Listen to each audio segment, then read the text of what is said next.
Maunlad na Pilipino. Pagtalakay sa iba't ibang pamamaraan sa kaunlaran ng kabuhayan. Maunlad na Pilipino sa 702 DZAS Radyo TV. Agapay ng Sambayanan. Ako po si Ginoong Jose Obligasyon ng Joros Farm. Matatagpuan po sa Purok No. 5, Ligao City, Albay. Makinig po kayo sa Maunlad na Pilipino radio program ng Department of Agriculture dito lamang sa 702 DZAS. Suportahan po natin ang magsasakang Pilipino at mangingisda. Ella Arsiaga. Para sa Maunlad na Pilipino sa 702 DZAS FEBC Radyo TV. Agapay ng Sambayanan.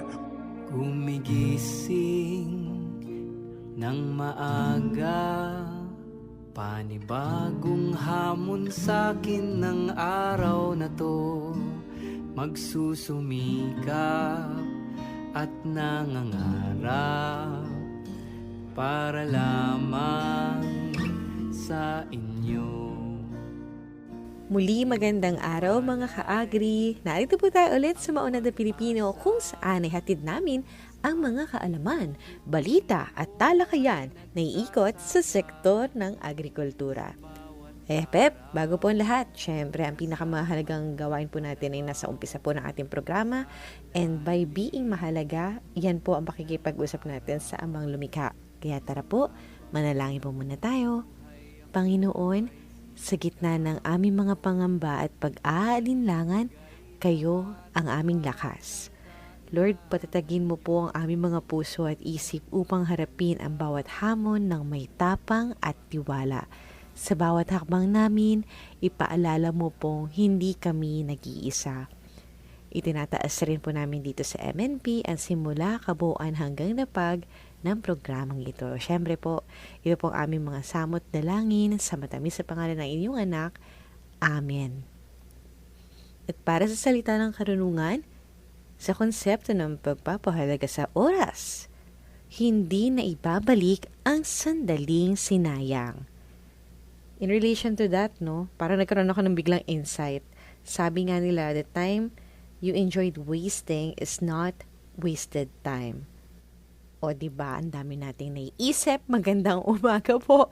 Ako po si Ella Arsiaga. Ngayon po ay araw ng Sabado, 11 sa buwan ng Abril taong 2026. At dahil dyan, malugod po namin kayong wini-welcome sa Season 8, Episode 15 ng Maunlad na Pilipino dito sa 702 DZAS FEBC Radio TV, Agapay ng Sambayanan. Sa mga kaka-tune in pa lang po, accessible po tayo via online streaming ng dzas.febc.ph at gayon din po sa Facebook. Baka hindi pa po kayo by any chance na sa dinami po ng mga pwede nating ay i-doom scroll, hindi pa po kayo naka-follow sa mga ino-offer po na programs ng 702 DZAS FEBC Radio TV, ay eto na ang chance. Eto na po yung sign. Okay? At syempre pa sa mga nakikinig sa kanila mga radyo sa talapitang 702 po tayo sa AM band.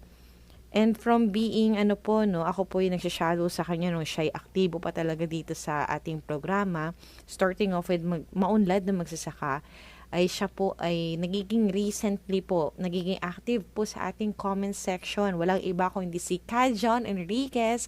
Hi Kajon, magandang umaga po sa inyo. Thank you so much for leaving your comment. Ganyan din po, babatiin lang din po natin ng magandang umaga ang mga listeners po natin kagaya ni Ma'am Malu Manahan, Ate Irene or Tita Irene Salonga, happy and blessed morning po. Gain din po kay Ma'am Euforsina Bernardino, Perlita Hinahon, Takneng Novelo, ayun nga po, kay Leonida Rubio, and Nora Cancela, and also kay Sir Epifanio Salvador. Magandang umaga po at thank you for sharing po while you are listening to our program. Also, magandang umaga rin po Sir Ronald Young saying that God is good all the time. A blessed Saturday morning to everyone. Thank you so much. Sino pa po ba? Baka may na-miss out kami. Ayun, kay Ma'am Dulce Alicante, magandang araw po Miss Ella at mga ka-agri. Mula po kay Ma'am Leonida Rubio, blessed Saturday morning po. Ma'am Ella Arsiaga at sa lahat ng listeners ng Maunlad na Pilipino. Thank you so much po, Ma'am Dulce Alicante, for your belated happy birthday greetings to my dad. Ayan, si Mr. Arsiaga. Para napaka-formal no? Tatay ko po. Thank you so much po, Ma'am Dulce. Thank you so much for your belated happy birthday greeting. Mula naman po kay Sir Federico Termulo Jr. Sir, ayun, sabi niya, tama kayo, umaapaw na pagpapala ang dala ng MNP sa akin kapag umaga. Grabe po yung pakiramdam kasi 3 exclamation point po yung ginamit nyo. Thank you so much po. Ayun, namunga po kasi. Ano ba yun? Ba't parang may nakaano po sa ngipin ko sa part na yun? Namunga po kasi ang aming nag-iisang puno ng mangga. Halang saya naman po nun. Oh, yes po. Sobrang timely po nung ating, I guess, if you have been listening po recently sa ating program, we have featured po yung tungkol sa ating manual on pest diseases po, yung management po ng pest diseases po natin sa ating mangga. And, ang saya naman po nitong update na to. Sana po lagi po kayo mag-update sa mga nagtatanim po dyan or anyone na involved sa agriculture. Let us know in the comments section kung kamusta po kayo sa mga farm ninyo, ano yung mga commodity ninyo, kayo ba yung nag-aalaga ng mga livestock, yung mga poultry, mga ruminant, etc., mga halaman, yan, mga high value crops, yan, yung ating mga banner crops or yung mga primary crops po natin such as rice and corn, cassava, etc. Na-excite naman po ako sa inyo dahil ang ganda po talaga ng inyong balita. Ayun po, para na good vibes ako dito na munga ang nag-iisang puno ng mangga. Nalala ko tuloy sa Pola sa Oriental Mindoro po, no? My parents, kumbaga, mini story time. Sinubukan po nila magtanim doon sa kakaunting lupa na namana po ng aking nanay. Nanay ko po ang taga Oriental Mindoro. Hello po sa mga taga Pola. Hi po. Bayan ng Pola. Ayun. At yun nga, speaking of the mangga, nagtanim po ng mangga doon. Wala pa po ako noon way back sa bata pa po ako doon. So definitely hindi pa po ako affiliated sa Department of Agriculture na they intended for those mangoes to be ripe by the time I went to college. O di ba napa-English po ako? Sa panahon po sana na magko-kolehiyo ko, yun po yung parang pagkukuhaan nila ng pondo, yung tinanim na mangga. Sadly, for whatever science, I think I'll parang yung explanation that I got from a few guests that we had na experts po sa pagtatanim ng mangga, it's because of the slope nung help me out dito, and educate me, enlighten me. Yun po, no. We feature yung mga agriculture experts po, yung mga talagang behind the science of what we know dun sa kinakain natin mga crops. And with that, they were, sa naalala ko, medyo matagal na din po kasi yun, sa naalala ko, it's about the slope ng lupa and how yung pagtubo ng puno ng mangga, for this example, ay naapektuhan nung daloy nung hangin. Yung parang ganon, may nangyayaring ganon siya. So in short, hindi siya namunga yung tinry ng parents ko that time. I forgot how many hectares they tried to, and how many seedlings. Ang naalala ko lang po nun ay kasama ko sa pagbili ng seedlings and sa pagtatanim at that time ng mga mangga na yon. I believe so na nandun pa rin sila, hindi sila ganun katangkaran kasi nga because of the direction of the wind, yung pong yun nga, saan bumubuga yung hangin yan. Yung tatay ng nanay ko, she would always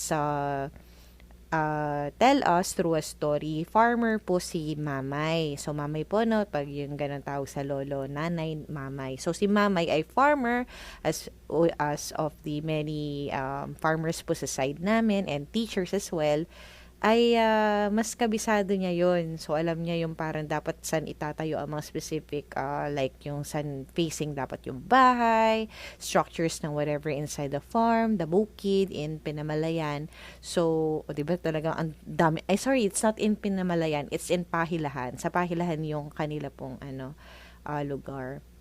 So, yun. Natuwa lang po ako, sir. Napakwento rin po ako sa inyo. Siguro kayo po yung mas expert kasi napatubo nyo po yung inyong nag-iisang puno ng mangga. Dito ko natuwa po talaga. Sobrang good vibes po yung ano ko dito. Naramdaman ko dito. So, I encourage po yung mga listeners natin. No? Interact with us. The comment section is free. Also, you can speaking of interact with us, pwede nyo po kaming kausapin sa official channels po namin, such as yung aming official email address. Pwede nyo rin pong i-like, o i-share ko lang po muna yung email address before I proceed sa aming fan page for this program. So that would be afid@mail.da.gov.ph, kung saan pwede po kayong magsabi sa amin ng mga suggestions ninyo for the topics that you might want to hear, yung mga experts po na pwede namin i-welcome dito as interviewees, yung mga topics na you want to learn more about, especially, of course, here in the sector of agriculture. So, meron din po kaming fan page. You can also follow us there. Nagpo-post kami ng mga upcoming episode updates natin dyan, such as this one. Before, siguro nakamakross nyo to kung nakalike na kayo sa page, that would be facebook.com/maunlad na Pilipino. Ayun, di ba sobrang na-excite po ako sa kwentong ito ng mangga kasi nga in recent episodes po ay may na-feature kaming isang related to that, and dahil dyan, yung i-welcome po nating resource person para po sa ating episode topic for today ay siya rin pong nag-discuss sa atin tungkol doon sa nasabi kong manual on pest management po ng mga diseases po sa mangga. But this time around, para po sa inyong panibagong pag-uuwi ng mga kaalaman, ang i-discuss niya naman po sa atin ay tungkol sa manual on biocontrol agents. So, this one is also from lovingly offered to us po. We promote lahat ng mga programs na we think you can benefit from the Department of Agriculture family. And yung topic po na ito ay mula sa Crop Pest Management Division ng Bureau of Plant Industry. No less than the chief po ng CPMD, si Dr. Peter Magdaraog. So, makasama po natin siya maya-maya lamang. At bukod po dyan, tunghayan din ang Regions on the Go, ang Unlad Komunidad, kung saan po ikatuwang namin dito ang DA Philippine Rural Development Project, na recently nagkaroon po sila ng exhibit. So congratulations to DA PRDP. I believe, I just cannot remember right now po yung kanilang title for the exhibit, but parang it's something like halfway to the goal. Baka nga nakuha ko ng tama yun. JK, Anna, Miss Julie, Sir Roniel of the InfoAce, and along with all the men and women behind the DAPRDP, ayun po, congratulations on reaching such a milestone. We do hear from you dito sa Maunlad na Pilipino because we have you over our Unlad Komunidad segment. Thank you so much. Abangan yan. At ang ating Agri-Trivia segment, hindi po yan papahuli. Shoutout po kay Ma'am Ira Cruz, ang batid pa ninyo. Siyempre po, yan, speaking of, nag-iisang puno ng magana talagang nagdulot ng kasiyahan sa akin. Kayo po ang may kagagawa nito, Sir Federico. Thank you so much po. Sana ma-happy din po kayo, makapag-comment ulit kayo ng update niyo. Hindi lang sa mangga, baka may iba pa po kayong mga tanim dyan at mga binabalak itanim. Ayun po. Hatid namin yan sa inyo, isang oras na hitik sa impormasyong ugnay sa agrikultura. At ngayon, narito naman ang ating mga kasamahang farmcasters para sa Regions on the Go. DA Cagayan Valley nakibahagi sa paglulunsad ng First Agsama Kape Project sa Baguio City. Aktibong nakilahok ang Department of Agriculture Cagayan Valley sa makasaysayang paglulunsad ng First Agsama Kape Project na ginanap sa Department of Agriculture Cordillera Administrative Region sa Baguio City. Ang aktibidad ay pinangunahan ng Socodevi team mula sa Canada at Pilipinas na naglalayong palakasin ang industriya ng kape sa Pilipinas. Layunin ng Agsama Kape Project na paigtingin ng sustainable coffee value chain sa lalawigan ng Nueva Vizcaya at sa Cordillera Administrative Region. Kabilang sa mga pangunahing focus nito ang pagpapataas ng produktibidad sa sakahan, pagpapabuti ng post-harvest management at pagpapalawak ng access ng mga magsasaka sa merkado. Isinusulong din ng proyekto ang agroforestry-based coffee production at inklusibong pag-unlad ng mga enterprise lalo na para sa mga katutubong komunidad at kababaihang coffee growers.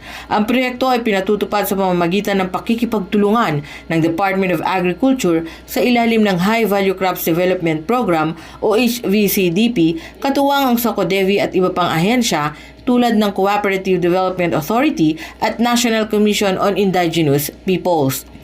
Ang inisyatiba ay suportado ng pamahalaan ng Canada sa pamamagitan ng Global Affairs Canada.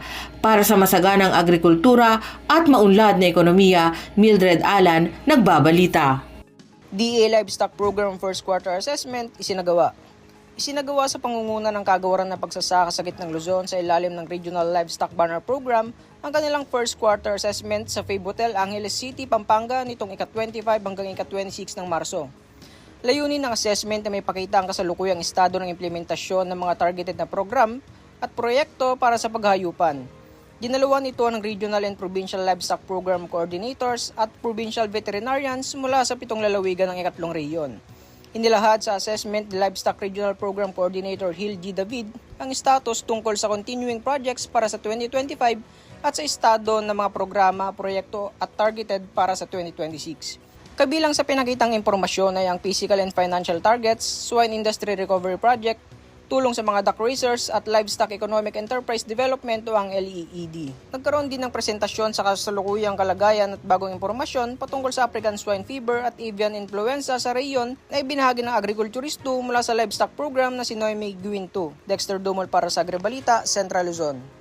Mel Francisco, Department of Agriculture, Mimaropa. 26 na samahan sa mga lalawigan ng Romblon at Palawan ang kinilala ng DA Saad Mimaropa dahil sa ipinakitang husay sa pamamahala ng kanilang kabuhayan sa ilalim ng Saad Program Phase 2, kasabay na magkasunod na Fiscal Year 2025 Year-End Assessment sa mga nasabing probinsya kamakailan. 6 na samahan ang kinilala bilang masagana awardees dahil sa kanilang mataas na antas ng produksyon at kita at aktibong pagtutulungan ng mga kasapi. 15 samahan naman ang tumanggap ng Negosyante Award, isang pagkilala sa kanilang inisyatibo na palaguin ang kanilang pondo sa pamamagitan ng pagdaragdag ng iba pang pagkakakitaan. Samantala, masigasig awardees naman ang 5 asosasyon na sa kabila ng pagsubok at pagkabigo sa kanilang proyekto ay hindi sumuko. Sa halip na panghinaan ng loob, nagpakita sila ng inisyatibo at sariling pagsisikap sa muling pagbangon at pagtatatag ng kanilang sariling proyekto. Sa kabuuan, may 51 samahan na tinutulungan ng Saad Program Phase 2 sa Romblon at Palawan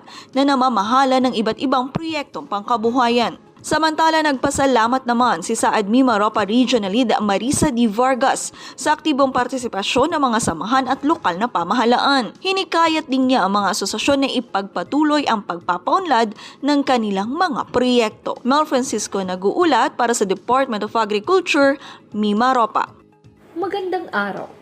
Ako po si Janina Brosas, nag-uulat mula sa DARFO 8. Sa patuloy na pagsuporta sa pag-update ng Industry Value Chain Analysis o IVCA ng Langka sa Silangang Visayas, nagsagawa ng Stakeholders Consultation Meeting ang Philippine Rural Development Project RPCO8 sa 3 munisipalidad na kinabibilangan ng Abuyog Leyte, Ormoc City at Calbayog City.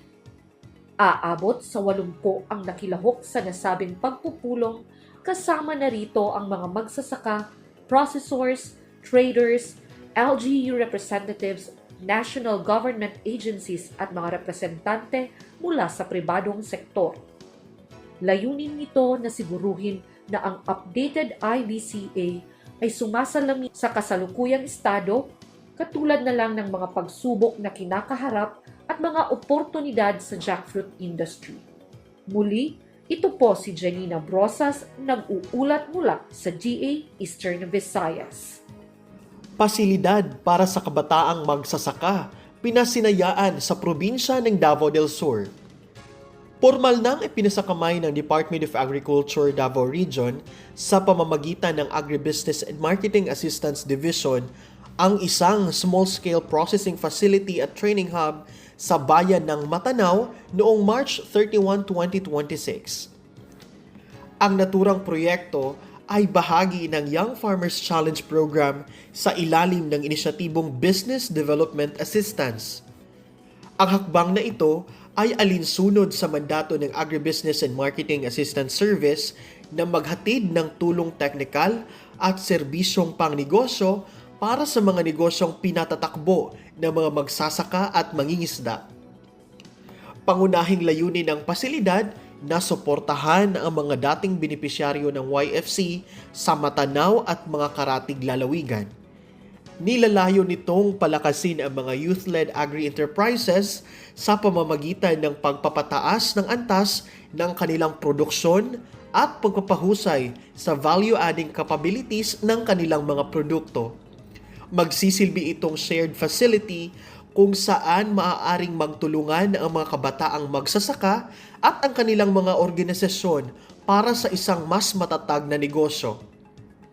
Binigyang diin din ni DA-AMAS Chief Engineer Ann Lisbo na hindi rito nagtatapos ang suporta ng ahensya. Anya, titiyakin nilang ang mga inisyal na tagumpay ng mga awardees ay magpapatuloy at magiging ganap na matatag at malalaking negosyo sa hinaharap. Sa kabuuang pondong 3.5 million pesos, sakop ng proyekto ang konstruksyon ng gusali at ang pagbili ng mga makabagong kagamitan sa pagproseso, mga gamit sa packaging at mga training supplies para sa tuloy-tuloy na pag-aaral ng mga benepisyaryo. Ayon naman kay YFC Focal ng Davao Region, Marvin Auxilio, inaasahan na ang pasilidad na ito ay magsisilbing sentro ng kolaborasyon at pagpapalitan ng kaalaman na lilikha ng maraming oportunidad, hindi lamang dito sa Matanao, kundi maging sa mga karatig bayan. Ang seremonya ng turnover ay muling nagpapatunay sa dedikasyon ng pamahalaan na gawing katuwang ang kabataan sa pagsusulong ng seguridad sa pagkain at pagpapaunlad ng ekonomiya sa mga probinsya. Mula sa Department of Agriculture Davao Region, ako si Celso Vergara, nag-uulat. Maunlad na Pilipino sa 702 DZAS Radyo TV, Agapay ng Sambayanan. At muli po tayong nagbabalik sa ating talakayan. Kasama po ang ating mga taga. Of course, we're so happy to be here po ang ating Crop Pest Management Division ng ating pong Bureau of Plant Industry ng Department of Agriculture. Once again, we are with their chief, si Doc Peter and Magdarao. And welcome po once again sa ating program, Doc Pete. Kamusta po kayo once again? Mabuti ulit. Ayun. And once again, masaya po kami to learn again about our next topic para sa araw na ito. But before that, we would love to know po, baka pwede niyo ikwento, ano naman po yung mandato natin sa ating CPMD? Pag yung pinakamandato na ng Crop Pest Management Division is para mapalakas po yung ating pest management services, no? So ano po yung mga pest management services? Unang-una po, ang pinagmamayabang po namin ay yung paggamit ng mga biological control agents. No, ibig hubong sabihin nito, ito po yung mga organisms po na katulad na kung naririnig nyo yung mga tinatawag nating mga parasitoids, no, parang super maliliit po ito, minsan din medyo malaki na mga parasitoids. Meron din tayong mga predatory insects or mga predators. Meron din ho tayong mga beneficial fungi, ibig sabihin mga amag po ito, no, mga buti po para ma-manage or kontrolin ang mga peste at saka viruses.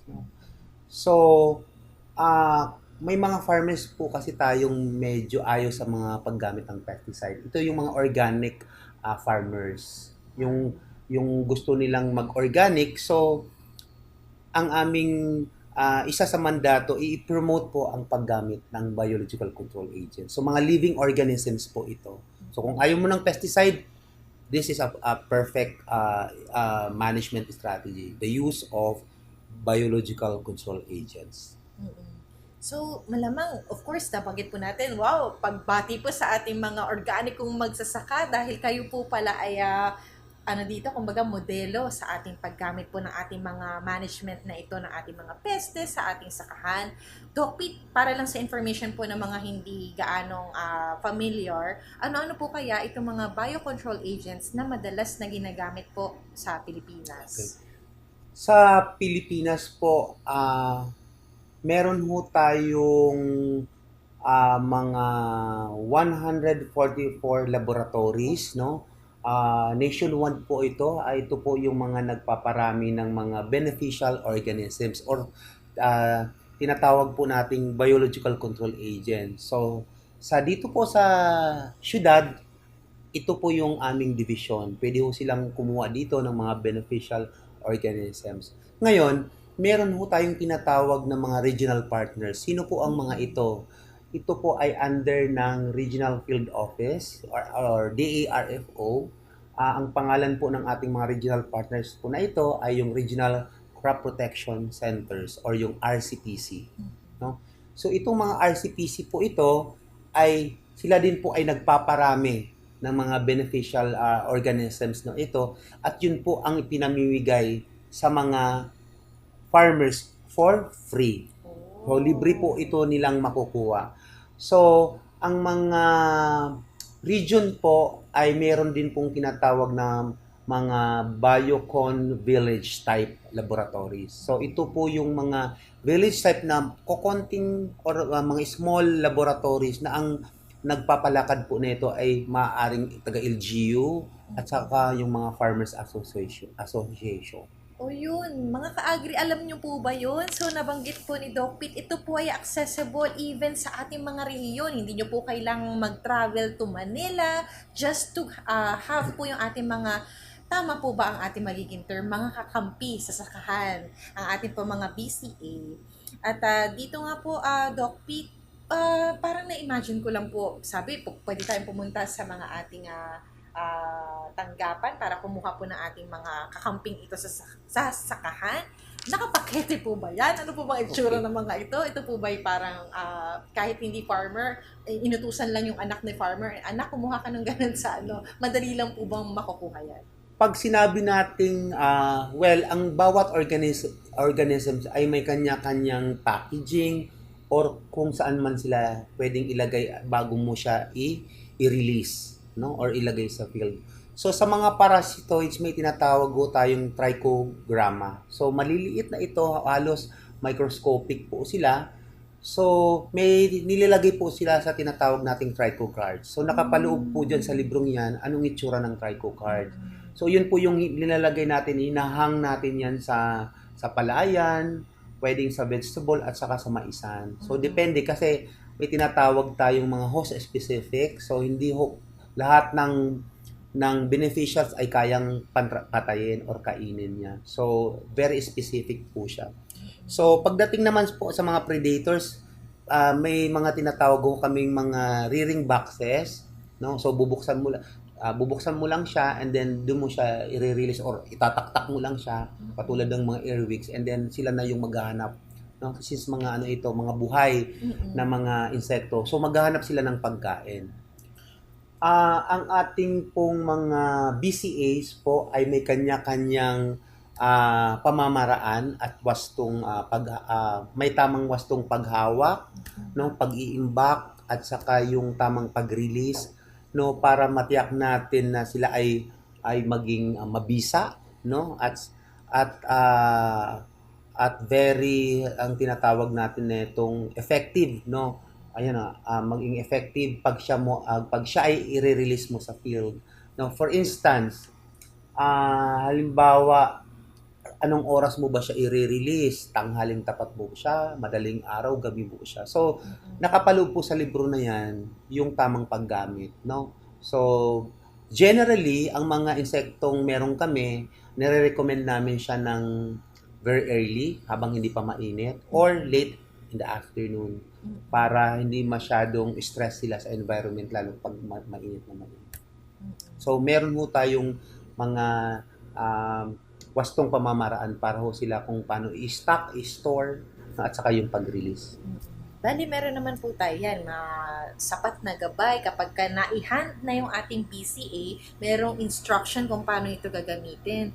Pero by their own po, kaya na nila because of the assistance nga po ng ating manual or yung book natin, instruction.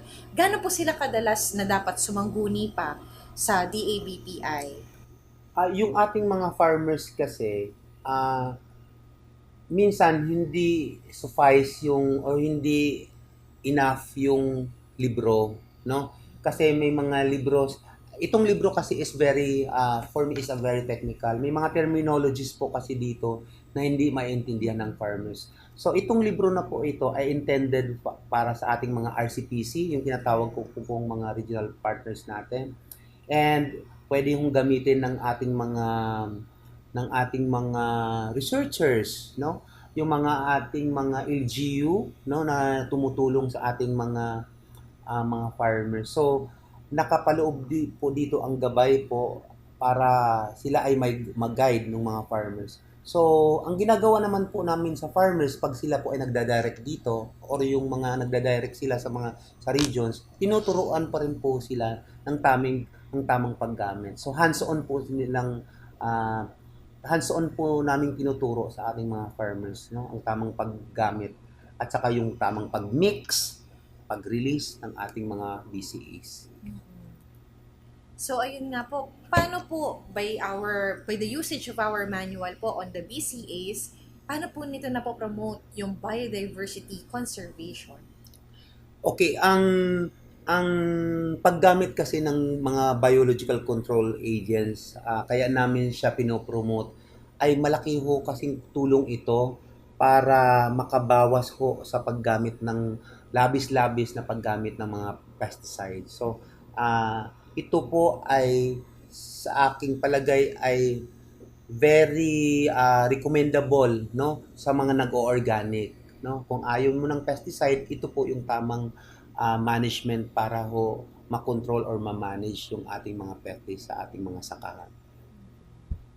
So dito po sa Pilipinas, Doc Pete, ano po yung mga usual nating crop na kailangan or nakatutulong po ng husto ang ating mga BCA? May mga biological control tayo na parang pang-generic, no? So ibig sabihin, pwede mo siyang gamitin sa vegetable, no, sa mga high value crops, no. For instance, itong mga beneficial fungus, yung may tinatawag tayong Metarhizium at saka Beauveria, ito ay very effective at saka general beneficial fungus. Wala ho siyang parang kinikilalang kakapitan ka kahit peste ka ng rice, peste ka ng vegetable, peste ka ng mais. No? So, kaya niyang i-manage or patayin yung itong mga peste. Meron din mga BCA na namimili. No? Halimbawa, si Trichogramma, yung isang species, si rice pest lang ang kaya niyang patayin. No? Tapos may isang species na corn pest lang ang kaya niyang patayin. So, may mga ganong pag-uugali ang mga insekto na yung katulad ng earwig naman din, ang mga earwig, mga generalist na tinatawag natin. So kahit anong makita nilang pagkain, kakainin nila yan, no? Kasi generalist na mga predator sila. So mga parasitoid, mga generalist, may mga host specific po or namimili yung silang pagkain. Maunlad na Pilipino sa 702 DZAS Radyo TV, Agapay ng Sambayanan. Anak, ang kitang aso! Aray! Uy, Tay! Okay ka lang po ba? Para kalmot lang. Malayo sa bituka. Oops, teka lang Tay. Baka may rabies yan. Dapat sabunin at hugasan agad ang sugat ng 10 hanggang 15 minuto. Lagyan lamang ng alcohol o iodine para talagang malinis. Tapos, pumunta sa pinakamalapit na health center para magpakonsulta. Balik po kayo sa susunod na schedule natin po ha. Salamat po. Agad na hugasang maigi ang sugat at pumunta sa health center. Basta wais, iwas rabies. Alam mo ba na may programa ang pamahalaan para sa OA o Organikong Agrikultura, ang National Organic Agriculture Program o NOAP ay katuwang ng bawat organikong magsasaka sa pagpapalago ng kabuhayan, paghahatid ng ligtas na pagkain sa bawat tahanan at pangangalaga sa kalikasan. Ito ang National Organic Agriculture Program. Okay sa OA.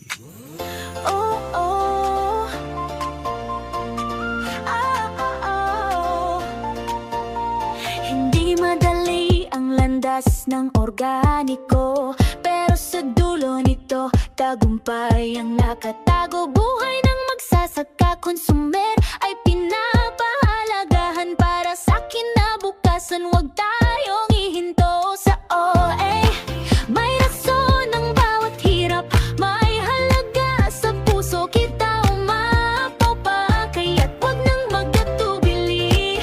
Halina sumama, tayo ay mag-ani. Ang gusto ko ay sobrang okay dito sa kaya halika na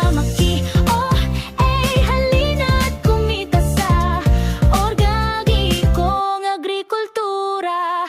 Ikaw ay bahagi ng adhikaing totoo para sa sari buhay. Ikaw ay bayaniyo, hawak kamay, magsimula tayo ngayon. Sa lupa may pera, may pagmamahal at misyon. Ang panawag ng panahon, bumalik sa natural. Sa OA ang solusyon. Sa OA may rason ang bawat hirap, may halaga sa puso. Kita umapaw pa, kaya't wag nang magkatubili. Halina sumama, tayo ay mag-ani. Ang gusto ko ay sobrang okay dito sa kaya halika na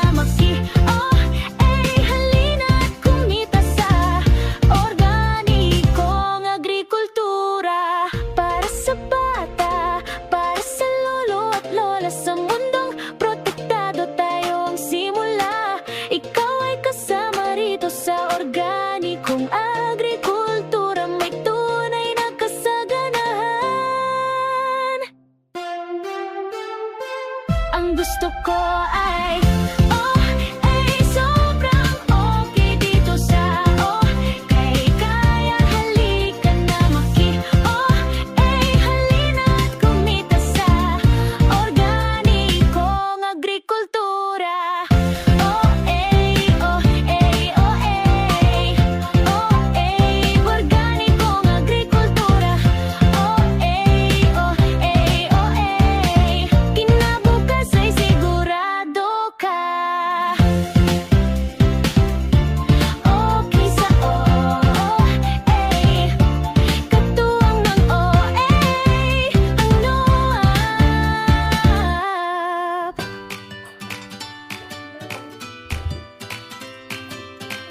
Kain na! At syempre, hindi kumpleto kapag walang masustansyang pagkain ang nakahain. Sa almusal, Tanghalian, hapunan, sa opisina, mapakarenderya man o restaurant, siguraduhin ang pagkain ay certified organic. Ang mga certified organic na produkto ay mabibili sa OA Marketplace. dito makasisiguro ka na sariwa, ligtas at tatak PGS ang mga produkto. Direkta ka pang makatutulong sa magsasaka dahil sila mismo ang kausap mo sa kabilang linya. Kaya para garantisadong organiko ang ihahain, Tatak PGS ang hanapin. Maunlad na Pilipino sa 702 DZAS Radyo TV, agapay ng sambayanan. At ang ating pong manual, DocPit, paano po ito nakatutulong pa rin sa ating IPM or Integrated Pest Management Strategies? Yung ating libro po na Biological Control Agents na libro ay malaking tulong po ito sa ating mga gustong maggawa ng kanilang small villages na biocon laboratories, no? Sabi ko nga po kanina, may mga interesadong farmers at ginagawa po ngayon nila. Yung katulad doon sa may Bukidnon, may isa pong rice association sila na talagang pinopromote nila ang organic and gumagamit sila ng trichogramma. No, sabi nga nila is sa akin before last year na, Doc, ito talaga yung the best sa amin para makontrol namin ang pest sa rice. So,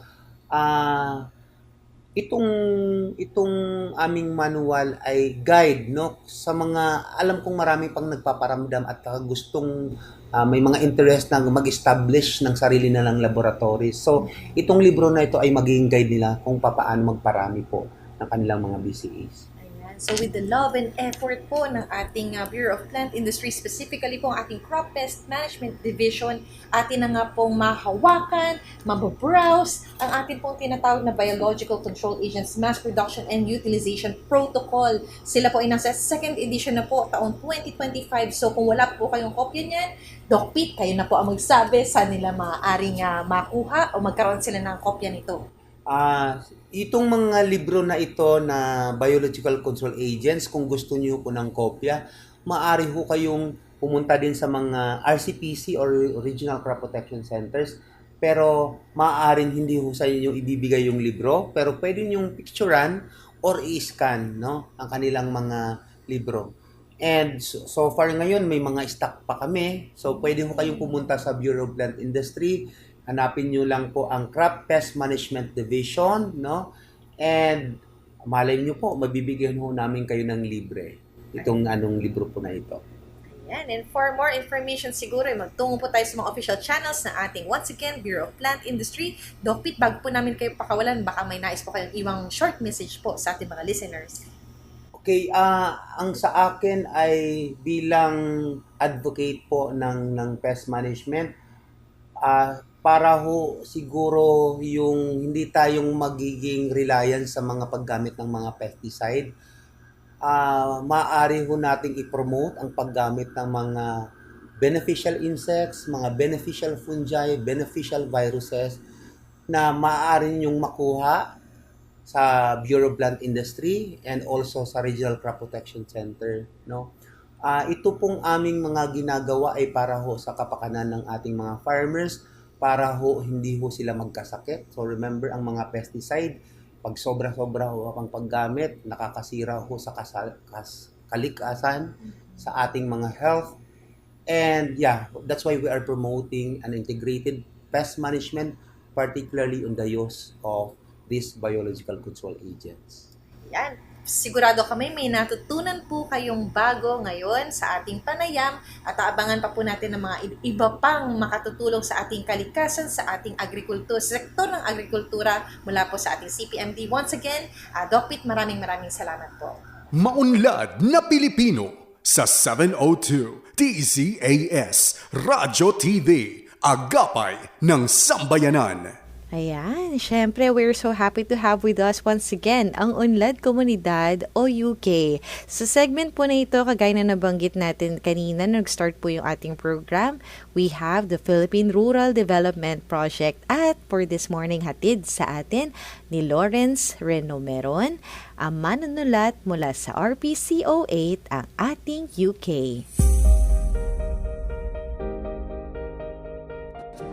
Ngayong umaga, dito sa Unlad Komunidad, ating bisitahin ng Eastern Visayas Banana Processing and Marketing Enterprise sa Villaba, Leyte.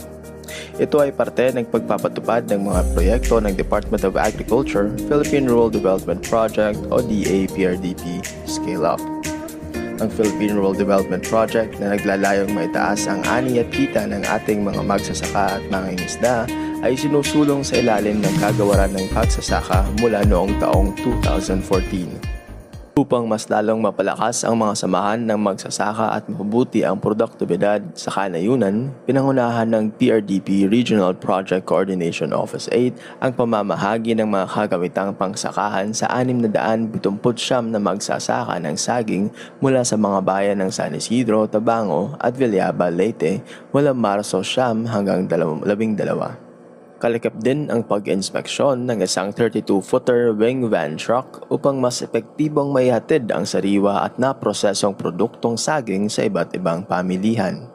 Ang aktibidad na ito ay bahagi ng suporta ng PRDP para sa Eastern Visayas Banana Processing and Marketing Enterprise sa ilalim ng IREP component. Sa pamamagitan ng interbensyong ito, nabigyan ng mga benepisyaryo ng mahalagang kagamitan na makakatulong sa pagpapabuti ng pamamahala sa kanayunan at mga pamaraan sa produksyon bilang paghahanda sa ganap na operasyon ng EVBPME. Ang pagbibigay ng mga kagamitang pang-logistics tulad ng wing van truck ay bahagi ng mas malawak na estratehiya ng PRDP upang mapalakas ang mga enterprise na pinamumunuan ng mga magsasaka sa pamamagitan ng pagpapabuti ng post-harvest handling, konsiderasyon ng produkto at ugnayan sa merkado. Sa mas pinahusay na kakayahan sa transportasyon, inaasahang mababawasan ang pagkalugi sa produkto, mapapanatili ang kalidad nito habang dinadala at mapapalawak ang saklaw ng merkado. Ang bawat magsasakang benepisyaryo ay tumanggap ng set ng mga kagamitang pangbukid na kinabibilangan ng bolo, billhook knife, carrot, desuckering tool, improvised bagging tool at digging bar. Inaasahang makakatulong ang mga kagamitang ito sa pagsasagawa ng mahalagang gawain tulad ng paglilinis ng taniman, pruning, desuckering at iba pang operasyon sa bukid na kinakailangan upang mapanatiling malusog at produktibo ang mga tanim ng saging. Matapos ang pamamahagi ng mga kagamitan, ang RPCO8, katuwang ang lokal na pamahalaan ng Villaba at ang mga kinauukulang Farmers Cooperative Association ay nagsasagawa ng serye ng mga pagsasanay ukol sa good agricultural practices. Layunin ng mga pagsasanay na ito na higit pang mapalawak ang kaalaman at kasanayan ng mga magsasaka sa produksyon ng saging, matiyak ang kalidad ng produkto at mapanatili ang operasyon ng EVBPME. Sa pamamagitan ng interbensyong ito, patuloy na pinatitibay ng PRDP ang focus nito sa kapakanan ng mga magsasaka. Hindi lamang sa pamamagitan ng infrastruktura at suporta sa enterprise, kundi pati na rin sa pagbibigay ng mga kinakailangang kagamitan at kaalaman upang sila ay maging aktibong kalahok sa value chain development. Sa pagpapalakas ng kakayahan ng mga lokal na magsasaka at pagpapabuti ng produktibidad sa bukid, nakatutulong ang PRDP sa pagbuo ng mas kompetitibo at sustainableng industriya ng saging sa Eastern Visayas. Para sa iba pang mga proyekto ng DAPRDP, patuloy na makinig dito sa Unlad Komunidad, ang programa sa radyo ng Department of Agriculture, Philippine Rural Development Project, enabling communities, expanding opportunities. Thank you, Sir Lawrence. At abangan pa ang mga inihandang bahagi ng DAPRDP tutok lang sa Unlad Komunidad dito pa rin sa Maunlad na Pilipino 702 DZAS. At muli pa hatid po sa atin ni Binibining Ira Cruz ang ating Agri-Trivia segment. Morning mga ka-agri! Batid ba ninyo na inilunsad ng Bureau of Plant Industry o BPI ang Manual on Mango Insect Pests and Diseases na siyang isang updated at siyentipikong gabay para sa ating mga nagmamangga? Nilalaman nito ang mga pangunahing peste at sakit ng mangga kasama ang kanilang mga sintomas, life cycle at mga paraan para sa pamamahala. Ito ay inulunsad ng BPI noong 96th anniversary nito. Ayon kay Dr. Peter Magdaraog na siyang Chief ng Crop Pest Management Division ng DPI, layunin ng manual na ito na magsilbing standard reference hindi lamang para sa ating mga magsasaka kung hindi pati na rin sa mga researchers, technicians at extension workers na sangkot o kasangkot sa industriya ng mangga. Sa pamamagitan nito, mas mapapabuti ang produksyon sa pamamagitan ng wastong pest management. Batid ba ninyo na wala namang bago talagang umuusbong na peste sa mangga, ngunit may mga peste na nagiging hadlang sa ating export? Ayon nga kay Dr. Pete, kabilang dito ang fruit fly, seed fly at mango hoppers na mga pangunahing peste na nakakaapekto sa produksyon. Mahalagang tandaan, maaring mapababa ang populasyon ng peste, ngunit hindi ito ganap na mawawala. Kaya naman, dito na nga pumapasok ang tinatawag na Integrated Pest Management o IPM, na siyang isang pamamaraan kung saan pinagsama-sama ang iba't ibang teknik tulad ng regular monitoring, paggamit ng biological control agents, mechanical control gaya ng paggamit ng traps, at ang tamang paggamit ng pesticides. Sa IPM, hindi agad gumagamit ng pesticide. Inuuna muna ang mga alternatibong paraan gaya ng biological at mechanical control. Ang pesticide ay ginagamit lamang kapag mataas na ang populasyon ng peste. Halimbawa, ang fruit bagging o pagbalot ng bunga ng mangga gamit ang papel ay isang epektibong paraan upang maiwasan ang fruit fly na nagdudulot ng pagkasira ng bunga. Ayon kay Dr. Pete, ang Manual on Mango Insect Pests and Diseases ay malinaw at madaling sundan dahil sa mga dekalidad na larawan at step-by-step process na nakapaloob dito. Sa katunayan, ginagamit na nga ito ng mga ating mga technicians at magsasaka sa kanilang monitoring at fieldwork. Ngunit bakit nga ba binuo talaga ang manual na ito? Nagsimula ito sa inisyatiba ng High Value Crops Development Program o HVCDP ng Department of Agriculture na naglalayong matulungan ng ating mga mango exporters.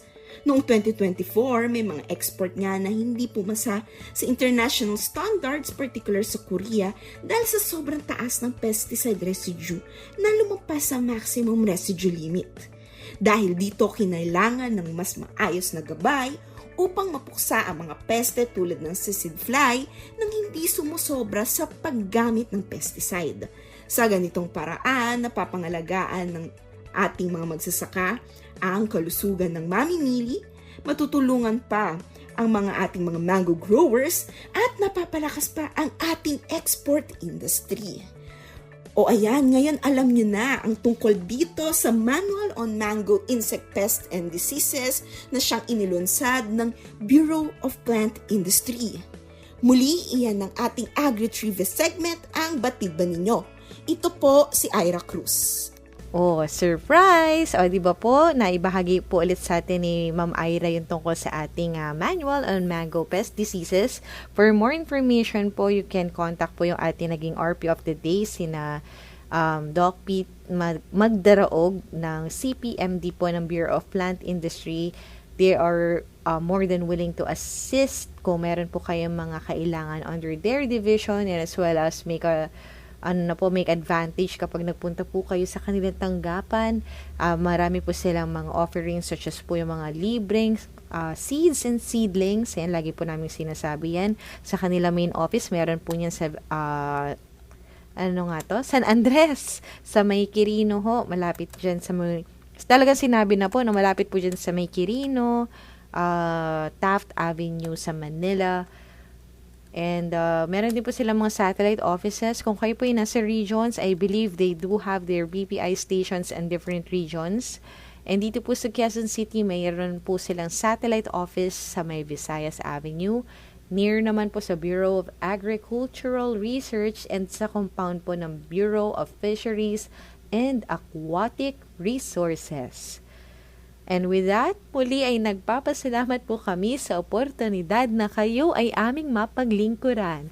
Ang Maunlad na Pilipino ay programang pangradyo na hatid sa inyo ng Department of Agriculture, Agriculture and Fisheries Information Division.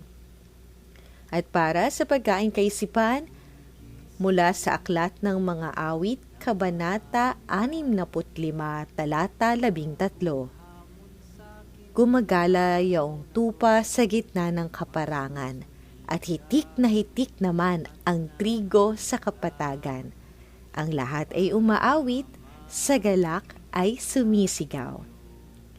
Mula po sa Department of Agriculture, inyo pong napakinggan ang edisyong ito ng Maunlad na Pilipino dito sa 702 DZAS FEBC Radio TV, Agapay ng Sambayanan, na may himpilan po sa Ortigas Center, Pasig City at kasapi sa KBP o ang kapisanan ng mga broadcaster ng Pilipinas.